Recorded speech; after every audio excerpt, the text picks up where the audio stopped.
No rust proofing in the world is worth a damn if it doesn't stick to the surface it's meant to protect. This is what a previous owner of the Wanderbug left for us to deal with. In a previous video, we showed you how we got the inside of the bug very wet.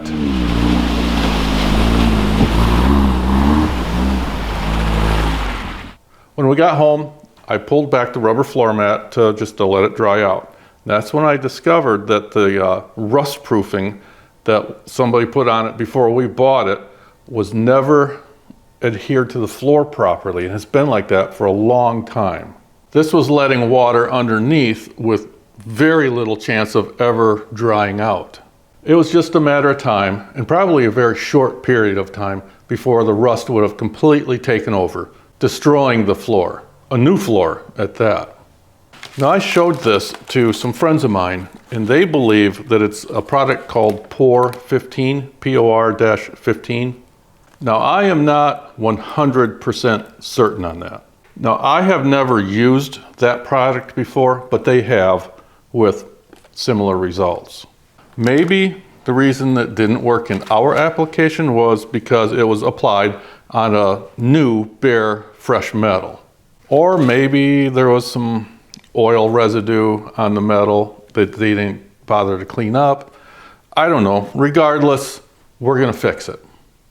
Now, if you have used that product, please, down in the comments below, let us know your experience with it, good or bad.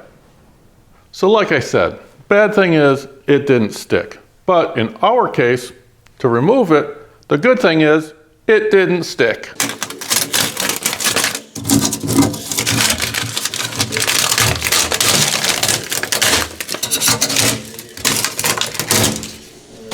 The entire underside of the car was also coated with this, with similar results.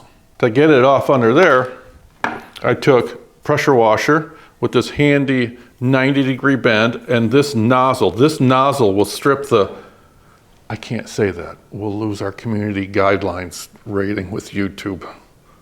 Luckily, that stripped every bit of it off the underside, saving me from having to do a lot of scraping laying on my back. This is what we're going to use to recoat all those surfaces. It's from Rust-Oleum. It says 2-in-1 rust remove and seal. It's rubberized. It's black, like a satin or flat black. It says you can paint over rust. I think that's a little bit of salesmanship there. Maybe some minor rust. I mean, you would definitely have to scrape off the crusties before putting this on, but I mean, that's what they say it does. Fortunately, all our panels are pretty darn fresh. There's just a bare minimum amount of surface rust on them, so I think this is going to work really well. We've used it in the past with great results. Now, you may be asking why a brush on instead of a spray. Biggest reason for that is I don't want to have to mask off the entire interior of the car. I can control it much better with a brush. Second thing is, with a brush I can put on a really thick layer instead of going back and doing a second layer with a spray. And another benefit of using the brush on is I can get into all those little nooks and crannies that the spray can't get into, like down underneath the pedal assembly, up underneath the heater channel, all those really hard to get to places. And also on the underside, I'm like this with a spray can, and that's not going to work out very well. Prep work involved a lot of scraping to make sure all the loose material was off. Then I went with a degreaser and washed the entire surface, not once, but twice, and I rinsed it twice. After leaving it overnight to dry completely, I started painting this stuff on.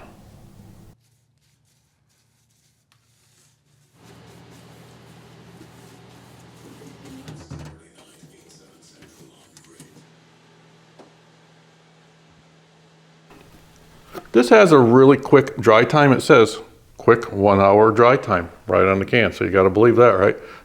But because I'm putting on such a thick layer and I don't want the rubber floor mat to stick to it at all when I put it back down, I'm going to leave it to dry for 36 hours. That should make sure that it's completely dry.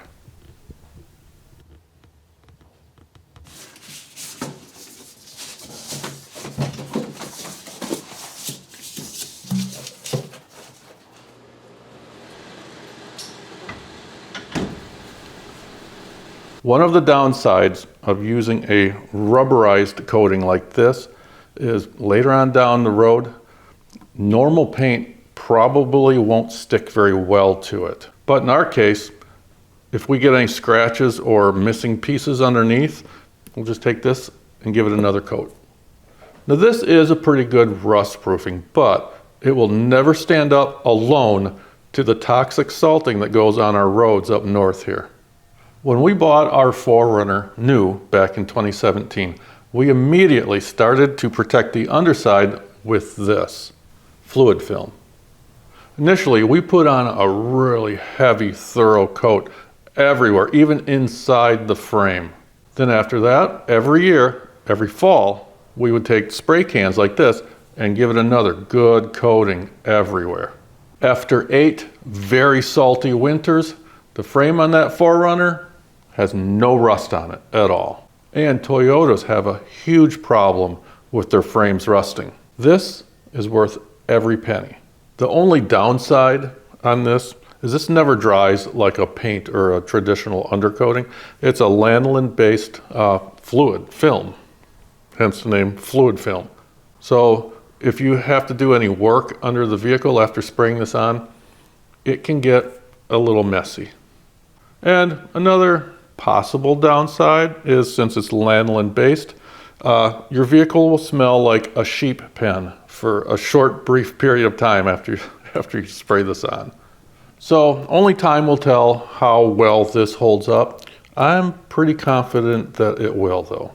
In a year or so from now, I'll post a recap on how it did. So if you like this video, please hit that like button, and we hope you consider subscribing to our channel.